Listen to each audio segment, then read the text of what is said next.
নমস্কার দর্শক, এই মুহূর্তের সবথেকে বড় খবর, রেড কাউ দুধ যে কোম্পানি, সেই কোম্পানিতে, সেই ফ্যাক্টরিতে অশান্তি শুরু হয়েছে।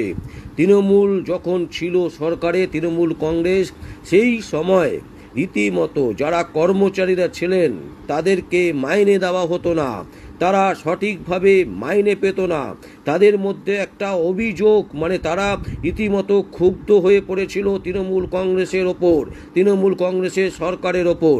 তাদের যে বক্তব্য, তারা বলছে যে দীর্ঘদিন ধরে তারা কাজ করছেন, অথচ রেড কাউ কোম্পানির ফ্যাক্টরির যে মালিক, সেই মালিক তাদেরকে টাকা ঠিকমতো দিচ্ছে না, স্যালারি তারা ঠিকমতো পাচ্ছে না, বা যারা ডেলি বেসিস কাজ করেন তাদেরও যে পাওনা, সেই পাওনাও ঠিক মতন দেওয়া হচ্ছে না।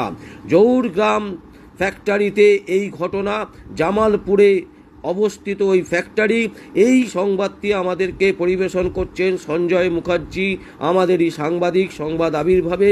তিনি বলছেন যে ভয়ঙ্করভাবে অশান্তি চলছে রেড কাউ ফ্যাক্টরির বাইরে, এবং এখনো পর্যন্ত পুলিশ সেখানে এসে পৌঁছায়নি, পুলিশই দেখা মেলেনি এখনো পর্যন্ত।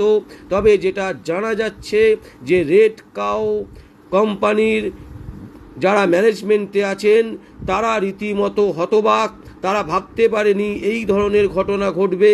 কিন্তু প্রশ্ন উঠছে যে এখনো পর্যন্ত তাদের স্যালারি কেন দেওয়া হচ্ছে না।